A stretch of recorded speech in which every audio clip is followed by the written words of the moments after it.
of many. And so this is a plan, and things are going according to plan.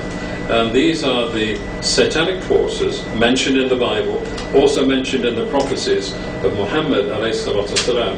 And in many chapters you'll find that the Israelites will be taken, or they will be destroyed root and branch. Habakkuk, there's mentions there. They will go back, but they were not allowed to go back until the Messiah, Moshiach, the second coming of Jesus occurs. But they've gone back against the orders given to them in the Torah, in the Mishnah. They should not have entered Palestine until they were taken back by the righteous Messiah. And this is the one who Muslims will follow, and this is called Isa, Jesus. He will come after Al-Mahdi will come, and this is what we're anticipating. So these are the bits, but the plan is that Jerusalem to be declared the world capital, and I think Matlub is going to play us something, or come back to us, and then we're going to let Elder Rokashia, I'm going to write it down myself. I'll do it in Irish. You listen to Birmingham Radio 102.1 FM. The time is exactly 10 minutes, nearly 10 minutes to the hour of 10 o'clock. And here is one, and it is not unusual. Tom Jones, and that's the greatest karaoke track, and it's way back to 1965. Tom Jones, and it is not unusual. Thank you, Michael. And I'm going to come to Elder Rokashia, who is going to give us some more information, because we are in the end times, there's no doubt about that. And he's looking at the second coming of Jesus, alayhi salam, peace be upon him, and his mother. Here we are. Okay, I want to make some quick points, because you said that the Jewish people went against the law by going into the land before the Messiah would come. Right. And I want to make it clear that they had no business going into the land. You are correct there. But they didn't belong in the land, and they wouldn't be in the land even after the Messiah comes. And the reason I'm saying this, when you go into crisis, or when you call Isa's own words, he says in Luke the 21st chapter about the children of Israel, those that stayed in the southern kingdom. It says, Luke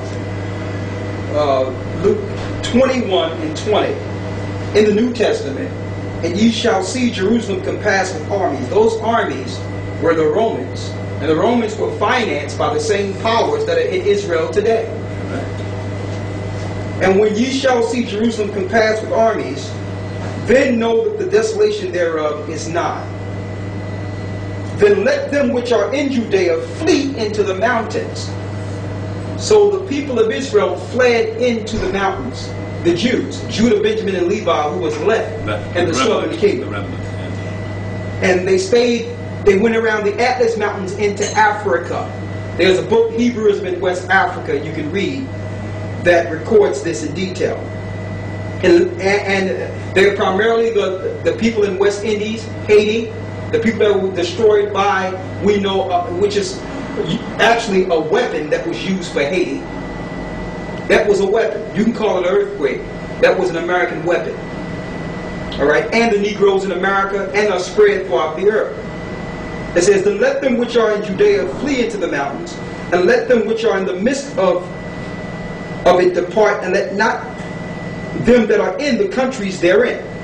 For these be the days of vengeance, that all things which are written may be fulfilled. Listen clearly. 24. And they shall fall by the edge of the sword, and shall be led away captive into all nations. What we read in Deuteronomy 28, fulfilling that.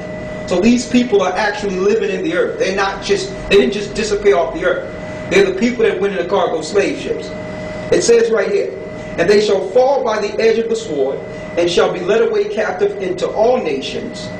And Jerusalem shall be trodden down of the Gentiles until the times of the Gentiles be fulfilled. So Jerusalem is not inhabited by the children of Israel at all. They are inhabited by Gentiles. Those Jewish powers that are over there in Israel today are Gentiles. They are not Israelites. One other thing. Revelations 2:9, Isa, or Christ, says, Revelations 2:9, I know thy works and tribulation and poverty, but thou art rich. Going into your debt. They would make us impoverished purposely. That was part of their program. Why are we rich? We're rich in spirit. We're rich in the promises of Abraham. And good will prevail at the end of the day. It says, and I know the blasphemy of them which say they are Jews, and are not, but are of the synagogue of Satan. So these people are not Israelites at all. They're Israelis. They was converted into Judaism during the time of the Crusades, when they was pressed on between the Muslims and the Christians. Alright? And they finance, the same people that in Israel today finance our religious institutions to uphold them as the people in the Bible. So they don't just finance the world economy, they finance religion on every part. They finance the wars on every part. You would say, well, this big war, we have to stop his people. Listen, they're financing the Muslims' weapons they're using for war, and they're financing the Israeli and American weapons and European weapons that are used for war. We are all props in their ball game.